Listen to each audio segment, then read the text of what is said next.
Hey everybody, welcome back.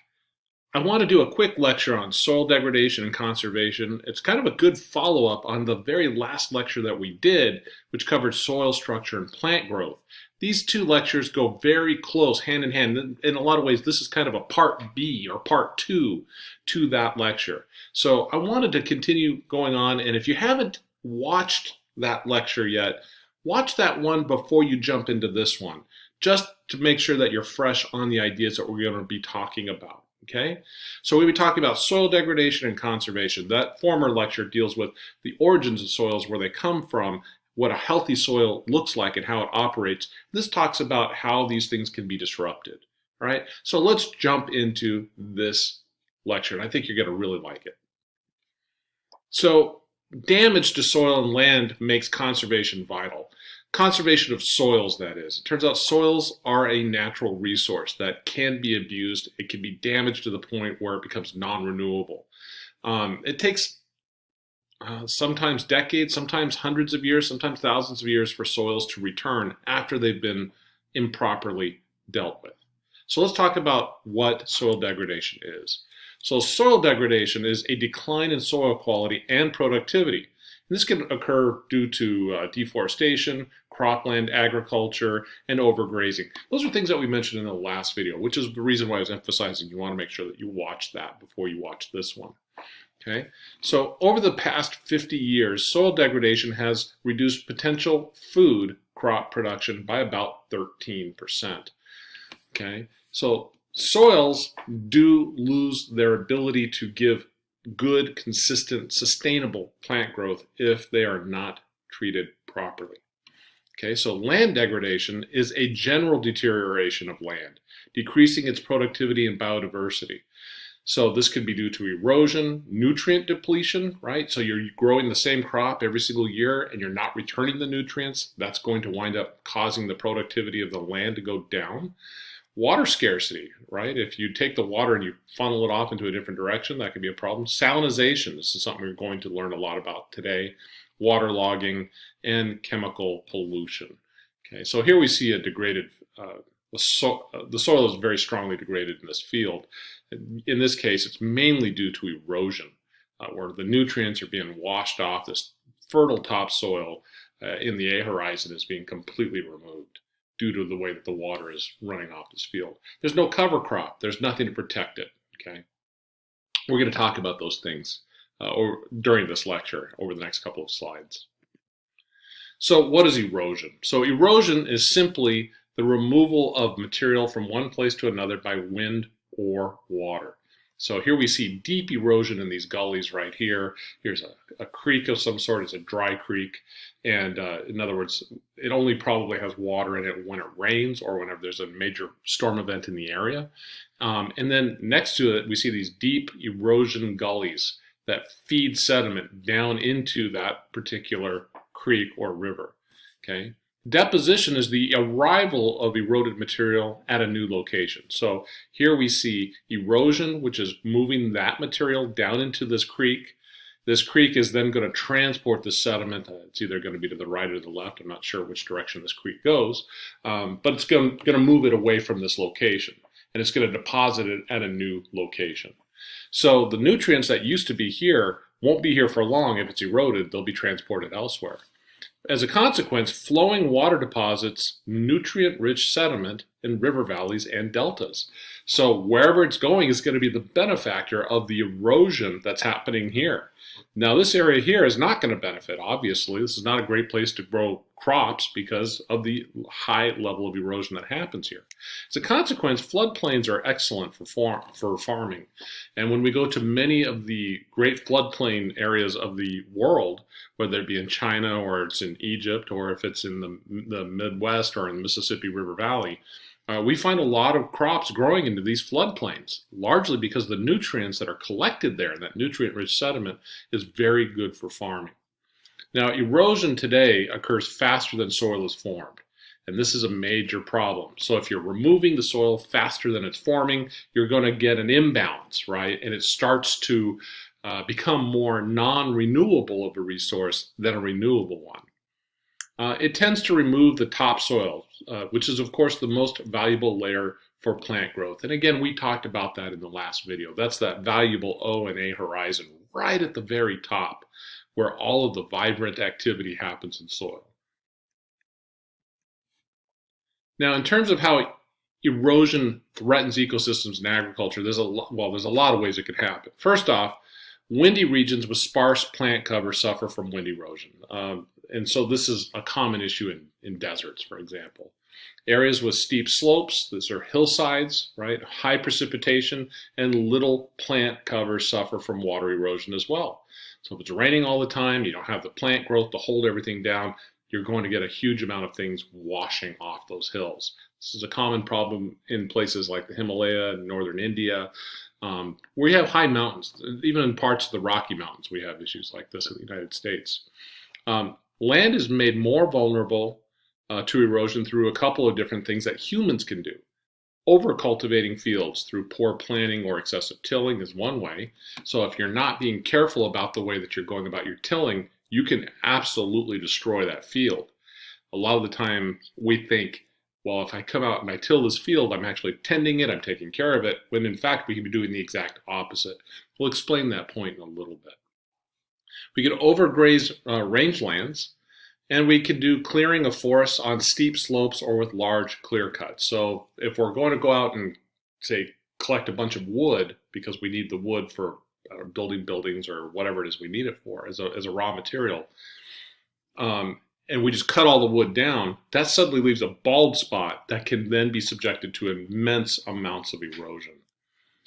Overall, U.S. croplands lose about 2.5 centimeters, which is about 1 inch. So it's about the width of your thumb. If you have a large thumb, it's about 1 inch of topsoil every 15 to 30 years. So that's a lot, right? In some places like the Amazon rainforest, you might, in a thick A horizon might only be 8 inches thick, right? So it won't take you very long to work your way through it. And in some places, the A horizon is completely missing.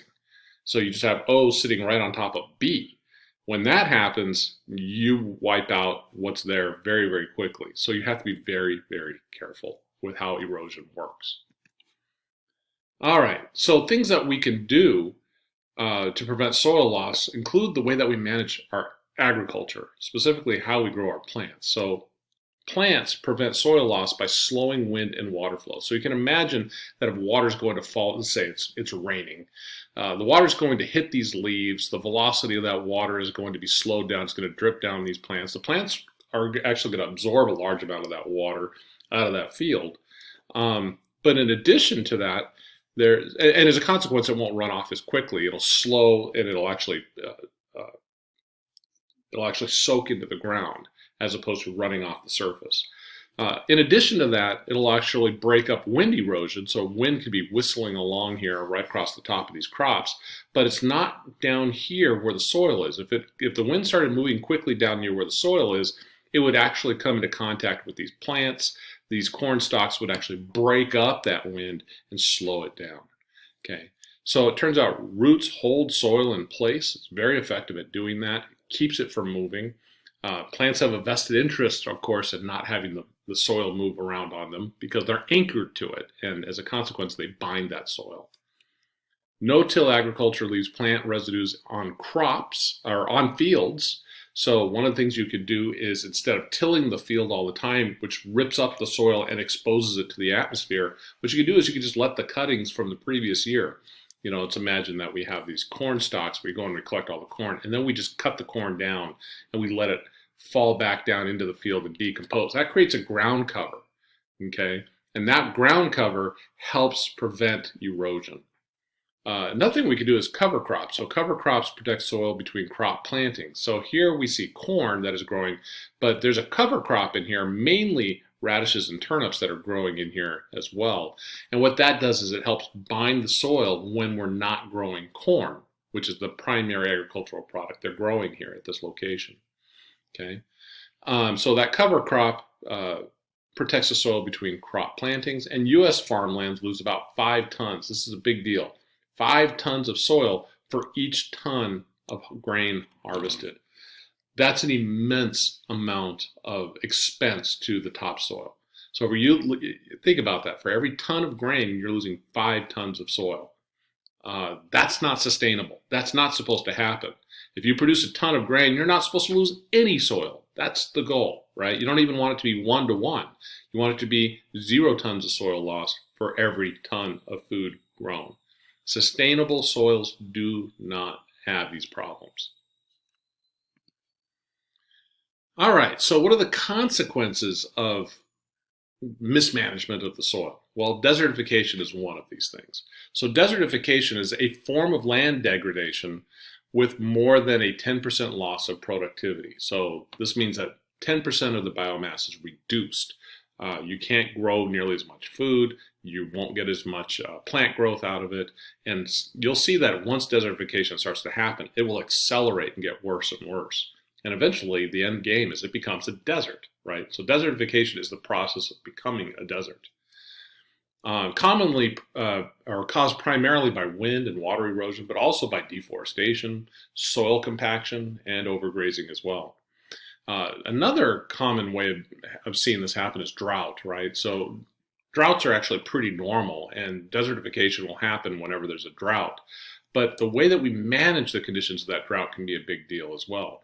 Because if it's a very dry drought, in other words, it's lack of water, but we go and maybe we force water into the field that normally shouldn't be there during a drought condition, you can create something called salinization. You can actually salt that field by accident.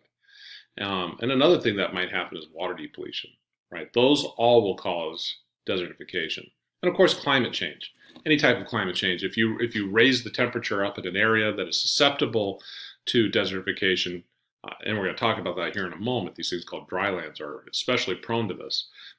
You can create large amounts of stress on that soil, on that field, and on that land. Okay, so arid and semi-arid lands called drylands are the most prone to desertification, and they're not a small part of the earth. It's about 40% of the earth's land surface. Okay, that's a lot. How much of it is caused by wind erosion? About 41.8% according to this plot that we have here, and water erosion about 45.2. We also have chemical problems, your salinization, and soil structure problems that also happen. This could also be caused by the way that we're pulling plows through the soil and ripping up that A horizon, which normally has good structure in it. We rip that structure up, and it'll actually make it susceptible to erosion. So we should be very careful about what we're doing. All right, so how do we come to learn about this stuff? Why do we care so much about soil degradation? Well, when we really had the biggest eye-opening experience about soil degradation was when something called the Dust Bowl happened, especially in the United States in the 1930s. The Great Depression was already happening. And during the middle of the Great Depression, suddenly a large series of dust storms started to form throughout the Midwest of the United States. This was a complete shock to anything that had happened prior to that. In the late 1800s and early 1900s, farmers and ranchers, they grew wheat, they grazed cattle, they used unsuitable land and removed native grasses, but they didn't think there was anything wrong with that, right? There had never been a problem before. They just saw the soil as this limitless bounty that would always produce the grasses that they needed to take care of all of their life. And what happened was, out of the blue, something called the Dust Bowl. Massive dust storms from erosion of millions of tons of topsoil in the 1930s. Drought also came in and it worsened the human impacts, and dust storms traveled up to 2,000 kilometers, which is about 1,250 miles. Thousands of farmers left their land. Many of them went from, in the case of the United States, from Oklahoma. Many of them moved to California. So California began to become very settled by people from the Midwest right about that time in response to that. And there's several great novels about that. So study your American history and you'll come up with that information. Of course, the Dust Bowl didn't only happen here. There were dust events that happened worldwide. But what was really interesting was it happened in the United States in an area where it had never happened before, and it opened people's eyes to the fact that we can abuse the earth so badly that it basically collapses on us. Okay. So what we did was in the United States was to establish a soil conservation service. So That happened in 1935. And the service works with farmers to develop conservation plans for individual farms. So basically, the idea is to come out and to prevent this from ever happening again. And you do it through education and by showing better ways of these things happening, taking into consideration the risks of activities that we're doing and where that might lead. Ultimately, we developed a series of conservation districts. These are districts that promote soil conservation practices at the county level. They operate with federal direction, authority, and funding, and are organized by the state. So this is a state, local, federal collaboration that's designed to bring people together to worry about the soil, to be concerned about the soil, and to try to conserve the soil. And in 1994, the service was renamed the Natural Resources Conservation Service, and the responsibilities expanded to also include water quality protection and pollution control. And this became a model for a lot of the services that we see across the world. Okay, soil is not something we could take advantage of and take for granted. This is a resource that can be absolutely devastated if we don't pay attention to what we're doing. So some of the ways that we can protect soils some of them are pretty innovative and some are kind of obvious.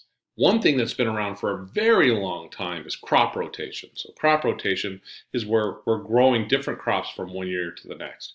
So this returns nutrients to the soil because instead of growing corn, which might extract certain nutrients preferentially but leave the others, which then depletes it, what you do is you're constantly rotating different plants in the areas that use different nutrients in different amounts, and therefore it gives the soil the opportunity to rest between plantings.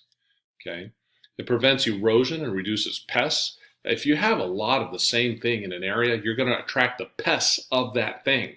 So if you're always growing corn in a field every single year, then if you say in year 1 you're going to grow corn, you might not have a problem. By year 2, year 3, year 4, the pests are going to start to build up to the point where you maybe have to use pesticides to be able to deal with the problem. Through crop rotation, it's possible that you might have a little bit of pest problem maybe in year 1 or year 2, but then as you rotate that back out, then the pests who maybe, let's say it's a pest that is attracted to corn, and then you rotate in instead of corn, soybeans, you might not get as many pests in that field because they haven't established themselves at that location yet. Like crop rotation, no-till farmers may alternate wheat or corn with nitrogen-fixing soybeans. And that's actually a pretty common practice in a lot of places that engage in crop rotation. Contour farming is another kind of interesting thing. That this is really designed for stopping erosion. So here we see contour farming, and so we see these furrows going around and around and around. And what they're doing is they're plowing furrows sideways across a hillside perpendicular to its slope. And the reason why is they don't want the water to run right off the hill and create water erosion and hillside erosion. What they're doing is they're actually trapping the water, forcing it into the soil so the water has value to those crops, while at the same time preventing erosion. So contour farming is another way that we can do this. And another thing that's been going on for a very long time, that's a very old practice, is terracing. Terracing is cutting level platforms into steep hillsides. So here we see terracing here. The steps of this staircase do hold large amounts of water. Now, on the one hand, this allows you to go and grow a tremendous amount of food right here in these terraces, and you can feed a lot of people in this way. On the flip side of this, it's also extremely dangerous because now you have water and mud sitting on these terraces, on these hillsides, and if it fails, remember this is a lot of water, so it's a lot of weight, a lot of soil, a lot of weight's going to be there. And if it fails, it's going to catastrophically go down into the valley, and it could cause a mudslide that would take many lives. So terracing has its ups and downs, but for the most part, it's a good way to begin feeding large numbers of people using land that is normally not available to us, because hillsides, they erode easily. It's hard to access. Terracing seems to correct that problem. Another process that we've picked up is intercropping. So instead, sometimes you might say, well, I don't want to just grow corn this year, and I don't want to just grow soybeans. I want to grow several things. And so we can intercrop, which is, of course, a form of polyculture. So intercropping is planting different crops in alternating bands or mixed arrangements. This increases the ground cover and it prevents erosion by doing so. It decreases pests and disease because you're bringing in so many things that the pests don't really build up on one thing. And even then, those pests might compete with each other for that particular area. So there's a natural suppression of the pests in that area. And then you'll also get the replenishment of the soil over time because you might move these crops year after year to different spots in the farm, while at the same time growing all of these things at the same time. Shelter belts are also known as windbreaks in the western part of the United States, but shelter belts are rows of trees that are planted along the edges of fields to slow the wind. When I was growing up in Southern California, windbreaks were all over the place. They were usually planted with eucalyptus trees, which were imported from Australia. So they're non-native to the United States, but it turns out they're very effective at stopping the wind. And it's not uncommon to see them. These are shelter belts right here. And so here's the farm or the field, and then the wind is blocked by these tall trees that hedge in or block in that field. And it can be combined with intercropping. So you could take intercropping, you can take a field like this one here, and you could shelter belt it. You could put these tall trees all around it. Another thing that you could do to stop a lot of the erosion and the degradation is conservation tillage. So this is strategies that reduce the amount of tilling relative to conventional farming. So this usually entails leaving at least 30% of crop residues in the field. And then, of course, if you did no-till farming, this is where you're leaving all the residues in the field, and then you don't till it. You don't plow that field year after year. You just come back and you grow it again. So what we see here is conservation tillage happening here, where there's still some of that old material from the previous year's growth is still in that field. It is now part of the O-horizon. It's decomposing, and it's becoming part of the fertility of that field in the next year. Okay. A lot of fields and a lot of farmers, they remove all of that stuff. And so the fertility has to be returned through fertilizers, which can be quite expensive. And of course, if you don't put some type of cover crop or something that's going to protect that field, it might be subjected to erosion during the wintertime. Sometimes no-till farming, where you just let the material die after you've harvested the fruit part of it. Let's say it's corn, you're going to remove the corn, let the stalk fall into the field and become part of that O-horizon, which then introduces the fulvic and humic acids and decomposition and all the nutrients back into that soil. And you need minimal amounts of fertilizer when you're doing that type of thing. So that's what we mean by conservation tillage. So in fact, here's a nice diagram or a nice image of a no-till farmer that's growing corn. So no-till farming has many benefits. It increases the organic matter and soil biota. It reduces erosion and improves soil quality. So this field, by most people's guess or most people's estimate of how fields should look, looks like a mess, right? There's all this stalk down here. It's almost like the farmer didn't clean up after himself. In fact, here's the farmer. It almost looks like he's lazy. But what's really happening here is it's actually a concerted effort. It's actually quite intelligent. What we're doing is we're growing corn.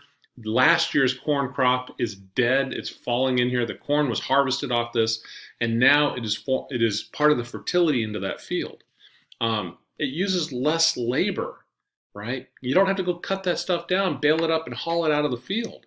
It saves time, right? Because all you have to worry about and focus on is growing that corn and getting the corn, the actual corn itself, removed where the stalk can remain behind. And it causes less wear on machinery. In a lot of cases, all you need to do is come in and pick the corn, and then you leave the stalks in the field and you go past it. You don't have to come in and till it up. You don't have to change it. You just leave it as it is. And we have a wonderful film that I'm going to recommend at the end of it that it gets into why no-till farming is actually better than coming in and plowing that field every single year. And I highly recommend that you watch it. Look out for that recommendation at the end of the film. It also prevents carbon from entering the atmosphere.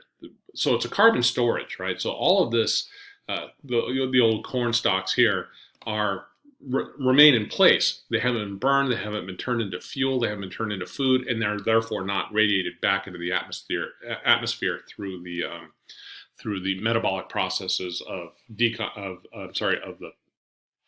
cattle that might be eating it or whatever. Okay.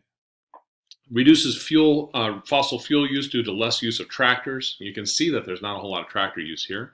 Adds organic matter to soils that is kept from the atmosphere. It's got a little reference here to the science of soil health, which is something that you can Google up, and it should have a little bullet point over here. If you're interested in soil health, no-till is one of those things that comes up right away. All right, so from the previous slides, I think it's pretty clear that plant cover is the key to erosion control. There's a lot of methods that we can use to reduce erosion. And the main key, or the main point of a lot of this stuff, is simply to keep the plant cover in place. If you keep it there, you don't get the erosion. Things stabilize very easily and very quickly. So what you can do is you can move livestock to prevent overgrazing. So if you have cattle coming through and eating everything in the area and eating all the vegetation down to just a little, maybe a little nub, maybe about an inch tall. And that does happen in places. I'll actually show you an image where that's happened. You'll realize very rapidly that erosion can very easily take root and wash all that soil away. You cut fewer trees in an area rather than clear cut. So if you're going to remove wood, which does happen when we have to harvest certain areas, and there's different reasons why that might happen. It might happen for forestry reasons, for fire safety, I should say, in forestry. But there's also just the natural resource needs of people. Sometimes it's better to go ahead and take a couple of trees out of an area rather than take them all. If you just take select trees, you can reduce that erosion, and then when you grow back new growth, you won't have the erosion. You can actually have sustainable forest that's constantly giving you that natural resource. You can also plant vegetation along riverbanks and roadsides, and you frequently do see that. You can imagine a road, when it rains, it collects a lot of rainwater that runs off to the edges, and there's a tremendous amount of erosion that usually happens along roadsides. That's the reason why you usually see either a gully or some type of gutter that's installed there, because the erosion can be extremely intense. Well, if you don't have those things in place, it's best to have some kind of vegetation there in place to prevent the erosion from taking root and wiping out the road. So it's actually a very good way to do it. Here we're seeing plants being intentionally grown in rows on this hill slope, and this is designed to keep the hill slope from failing due to erosion sliding things down. All right, so we just talked about the way that animals can graze things down to almost nothing. What we're seeing here in this picture is an overgrazed and undergrazed area. So let's talk about this. So grazing animals on rangeland can be sustainable if the total number of grazing animals is kept below the rangeland's carrying capacity. And you remember we talked about carrying capacity in one of our previous lectures. Overgrazing occurs when too many animals eat too much of the plant cover, and it impedes plant growth. And so when we look over here, we could see this, right? The left side of this place, this is in the Carrizo Plain Ecological Reserve. This left side of the image has clearly been eaten down, right? It's been overgrazed. On the right, this is what it would look like had the cattle not come through at all. This is ungrazed, completely ungrazed over here. So here we see it's basically a flat desert with no vegetation at all. And here we still see some low-level vegetation. There's not a whole lot that normally grows out here anyway. But what is here is holding the soil in place. On the other side, the soil has changed color. It's going to erode at some point. It's going to be a major problem.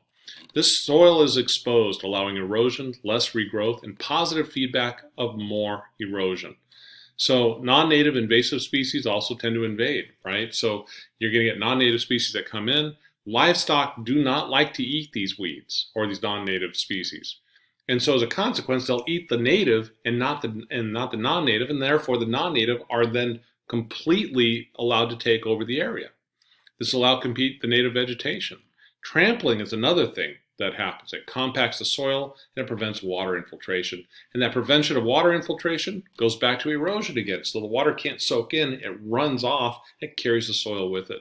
It's just basically what we call a bad all around, right? It's a bad all around situation. So overgrazing can degrade soil. We just kind of showed you that. That's the name of the slide here. Degraded rangeland costs over $23 billion worldwide. So there is a very strong economic cost to us. We feel that in the price of our food. We feel that in the availability of certain meats. Things that would normally be available to us at the market are suddenly more expensive. Grazing exceeds the sustainable supply of grass in India by 30%, and in parts of China by up to 50%. In terms of the U.S. government subsidies increase harm because ranchers pay little to graze their animals on public lands. And you would say, well, what difference does that make? If there's a public land and the ranchers are out there, what that does is it creates something called the tragedy of the commons. Tragedy of the commons is the phenomenon that people tend to use common land or common use things very differently than they would use their own, right? It's the old adage that people spend other people's money differently than they spend their own. And that's exactly what we deal with when we're dealing with ranchers. When ranchers have the chance to put their cattle into their own pasture or out on government pasture where it's free, they always put it on government pasture until that resource is used up, and then they'll bring it onto their own pasture. The consequence of this is that you see the tragedy of the commons. Public areas or publicly or commonly owned areas tend to get degraded very rapidly. Whereas if a rancher has the cattle on their own land, they have a very high motivation to make sure that overgrazing doesn't happen because they want their farms to operate sustainably. Okay, and so here we see a large amount of this happening. This is a grazing operation. Happy Canyon is the name of this in Los Padres National Forest. And they're basically running out here. This is on a public land. And here we could see the cattle, while it's eating grass down here, there's not a whole lot of stuff around these trees. Pretty much anything that is up high has to be above the height of the cattle's neck to be able to grow. Everything else has been completely chewed down. Ranchers are now working with environmental scientists on ways to raise livestock more sustainably. And one of the ways that we can do that is get involved in grass-fed beef production. That's a growing area in the meat market. People are demanding it. One, it's healthier, not only for humans, but it's also healthier for the animal. It's also healthier for the land. And there's different ways that we're doing this. Another culprit in the degradation of soils is irrigation. So irrigation is the artificially providing water to support agriculture. And so here we see an agricultural field, and here we see it's undergoing some type of irrigation. What this does is it makes unproductive regions become productive farmland, right? So if this was in the middle of the desert, which normally couldn't grow anything, suddenly if you irrigate it with water from, say, a local river, then all of a sudden you can grow a tremendous amount of food in an area that used to not be productive at all. You can grow water-intensive crops like rice and cotton. You'd be surprised at how much rice and cotton, for example, is grown in the deserts of the United States. It's incredible. If you have good fertile soil, but without water, you can't grow anything. But if you're able to get the water to the right places, you can grow a tremendous amount of crops like rice and cotton, which take a large amount of water. 70% of all fresh water used by humans, 70% of all, goes to irrigation. It's not for drinking, it's not for toilets, it's not for brushing your teeth, it's not for doing any of that stuff. It's for putting out into these fields and growing the things that we eat. Okay? And as a consequence, it can deplete aquifers and dry up rivers and lakes. And we've seen this happen worldwide.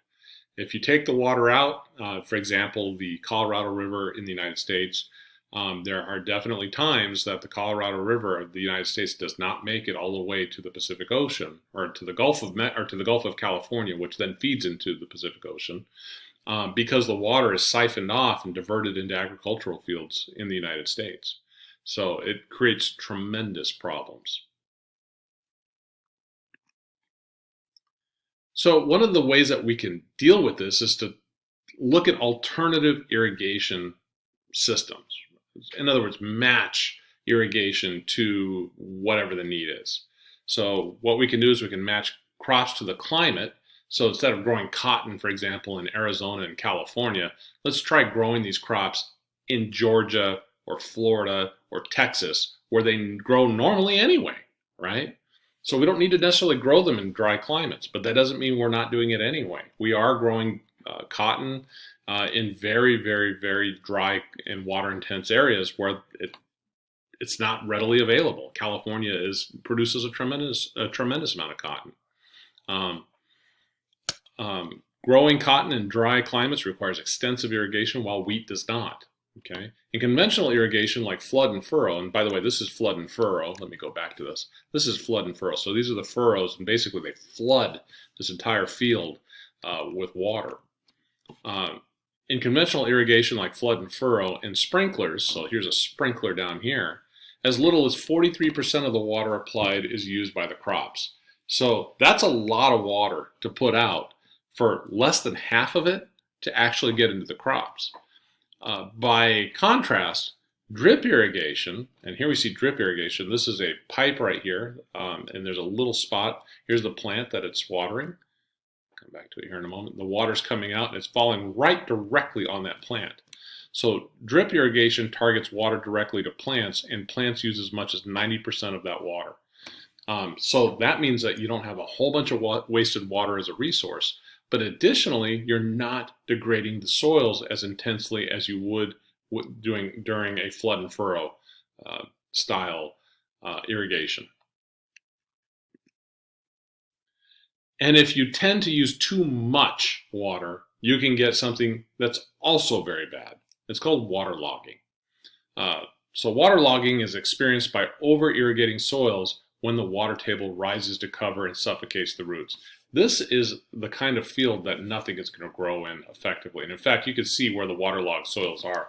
The groundwater is so high and it's so saturated, the water can't even soak in. It's just over-irrigated.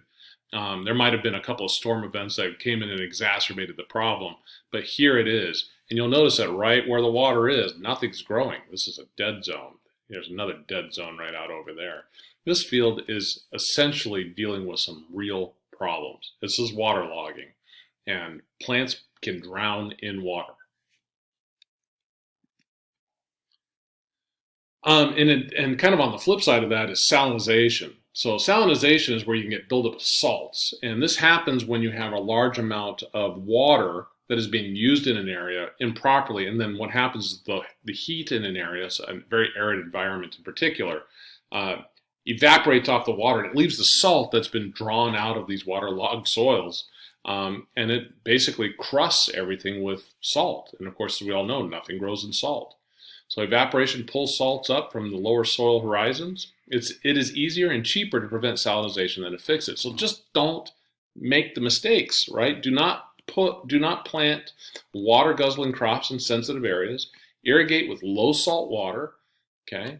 Irrigate efficiently and only as much as needed. This is due to over irrigation. This is too much water that causes this. Fixing requires flushing soils with large amounts of water. So then you got to take fresh water, you got to dump it in, you got to flush it out, and even then you're not guaranteed a result. Most of the time farmers just walk away from it and they hope that eventually the rains over a period of time will wash it out. Okay, but here we see this salt has encrusted the soil, and you can see there's a tremendous amount of difficulty for these plants to grow and survive here. All right. So the other thing that can happen is we can apply fertilizers to these fields, right? So we've got damaging effects of the topsoil. And so one of the things we got to do is we got to come in and add nutrients. So a fertilizer is a substance containing essential nutrients. So remember, plants require nitrogen, phosphorus, and potassium, and remove them from the soil, possibly limiting their growth. So that's the reason why you don't have an unlimited amount of forest in an area, because there's only so many nutrients at that location. There's a lot of competition for those nutrients. They're getting drawn away. Now, there's two different ways that we generally return fertilizers back, or we fertilize the soil. Inorganic fertilizers, which are usually mined or synthetically manufactured mineral supplements. These are produced by chemical companies, and they're sprayed around in the field. In fact, this is what we see here. This is a gentleman that's spraying a chemical fertilizer in this field. Probably trying to introduce nitrogen out there, but I'm not exactly sure what it is he's spraying. It's usually nitrogen. And it's from some chemical plant. Or there's organic fertilizers, which is the remains or wastes of organisms. This includes manure, crop residues. Remember those old corn stalks I was showing you earlier. Fresh vegetation could be an organic fertilizer. And of course, compost is another thing. A lot of people really like to get involved in composting. And here we see compost right over here. This is organic compost. It's a mixture produced when decomposers break down organic matter. And you can take that compost and you can turn it into the field. And so that's what's happening here, is this is being used to grow stuff. So this is a fertilizer, a natural organic fertilizer. So fertilizers do have their benefits, right? And whether they be organic or they're inorganic, they do have their benefits of increasing plant growth by putting those nutrients into the soil. Now, traditional agriculture relied on organic fertilizers, but the Green Revolution brought on increased use of inorganic fertilizers. And we talked about the Green Revolution in the last video. So again, if you haven't watched that, you need to watch that video before you trudge through this one here. Inorganic fertilizers are more susceptible to leaching and runoff. They don't absorb into the soil as well. They're not kind of part of the ecosystem already. They're kind of more like chemical pellets that are thrown out into the field or sprayed out there. And as a consequence, it can wind up in the runoff, right? It can run off into surface waters far from the point of application, causing dead zones and water bodies. So here we can have a tractor that's spraying their inorganic fertilizer.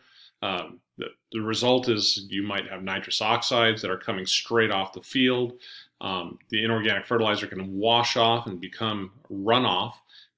These are things that you don't necessarily want in your bodies. There's things that you don't necessarily want in the food that you eat. So if it goes into a lake or a river where you're collecting fish, that's something that should be of concern to you.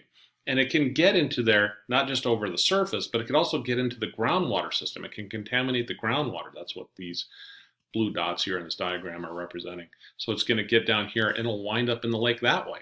So possibly too many fertilizers can be a major problem. Inorganic is worse, right? But you still don't want to use too much of any type of fertilizer. You want the right amount, okay? So nitrates volatilize into the air and contaminate groundwater. Nitrates and phosphates in drinking water can cause cancer and blue baby syndrome in infants. So you know, these fertilizers don't come without a cost. There's an absolute cost imposed on us if we use them, and it's imposed on the environment as well.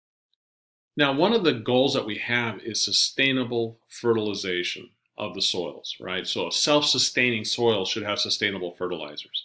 So sustainable fertilizer use involves targeting and monitoring nutrients. So nutrients can be added to the drip irrigation and are delivered directly to plants, as opposed to just spraying it out into the field behind a tractor, right? Just add it straight to the water supply. You're already using a very smart drip irrigation system. Put it directly into the water. No-till planting allows the application of fertilizers with seeds rather than spreading it across the soil, right? So then you can just put it right where you need it, if you need it at all. You might not even need it at all. Monitoring of soil nutrients can prevent unneeded applications. And this is what we see here. This is a soil core that can be used for doing soil chemistry. So if you were in one of my face-to-face classes where you were actually on my campus, I take my students out frequently and we collect soil cores and we do soil chemistry to see what the nitrates are, what the nitrites are, how much ammonia is in there, what the pH is, soil color. You name it, we're working on it. Phosphates is another thing we look at, and several other parameters. And potassium is another one. So that's something that we can do. And it turns out you could actually do this pretty easily and effectively yourself. Soil testing kits are quite cheap these days. You can order them online and you can have them shipped to you. And you can find out what the soil quality of your home or wherever you work or whatever your field is. You can get that checked very quickly and very cheaply. Organic fertilizers provide needed nutrients as well as improving the soil, improving soil structure, then increasing nutrient holding capacity, and increasing the water retaining capacity. Remember, that's that organic material that's in there that does that. All right. So one of the other things that we've given up in our pursuit of agriculture are our wetlands. So wetlands are defined as swamps, marshes, bogs, river floodplains. And in the United States, over 50% have been drained for agriculture. And there's reasons that go beyond that. But agriculture is the main reason. And in other countries, it's actually worse in some situations. Some countries, it's not as bad. But it turns out these wetlands are almost always looked at as a great place for growing things. Government policy in the United States led to something called the Swamp Lands Acts in 1849, 1850, and 1860. And what they were doing was draining and converting wetlands to control floods and malaria. So here we see a wetland over here, and you can imagine there's a large number of mosquitoes in the area, and mosquitoes carry malaria. So they would wipe out these wetlands, turn them into agricultural fields, and they would kind of pat themselves on the back. The problem is that it turns out these wetlands are very, very good at cleaning soils and cleaning water. They're natural cleaning systems. They're natural filter systems in the environment. And so they're extremely important. Wetlands are now seen as vital ecosystems for habitat. They control flooding. They recharge water supplies. It's amazing how clean a wetland can make water. You can take a bunch of dirty water in one end of the wetland, and it'll come out perfectly clean on the other side if you have a vibrant ecosystem working there. Now, the wetland biomass quickly removes fertilizer from water. When we say fertilizer, we mean all those fertilizers that come in artificially, but it also includes all the manure and animal waste that comes out of people's backyards and things like this. Trust me, it's pretty crazy what you'll find flowing into the river systems of many cities, and what a wetland can do with that material once it gets to it. So it's impressive. In the United States, we have something called the Wetlands Reserve Program, which is where landowners are paid to protect, restore, and enhance wetlands. So it's a way to make money. And we're starting to see the restoration and even the creation of new wetlands for the purposes of cleaning water. And as that experiment happens in the United States, we're starting to see that experiment also happen in other places independently. And we're starting to see in some countries where we thought water quality was going to not recover anytime soon, that it's making a very rapid turnaround in natural ecosystems. But we have to be on our guard because there's a tremendous amount of waste still going into the natural environment. And we're still losing the soils, we're still losing the rivers, and we have to be vigilant. Okay? Now, if you're interested in soil conservation, and if you're interested in soil structure and any of this stuff, the master of all of this is Dr. Ray Weil. His interview, which he gave at this YouTube link right here, and I'll also put it down in the above the, I guess it's in the comments down below this video. I'll put a link there. You should check him out. It's a very short, I think 11, 12 minutes, but if you're interested in soils, again, he's the master, and he can absolutely open your eyes on this question of no-till and how, for example, why is no-till not actually plowing a field better than plowing it, right? That seems contradictory to what we were raised with. He goes into the exact reasons why that happens, okay? So our next lecture is going to be on agriculture, biotechnology, and food. And I think you're going to really like where this is going. I have a deep interest in food and agriculture and biotechnology, and the way that soils kind of feed into the growing of crops and the taking care of people, and the way that our whole ecosystem operates and our interaction with it is really through the agricultural system. So I think you're going to really like where this goes. If you have any thing that you would like to add, put it in the comments down below, and I'll see you in the next video. Take care.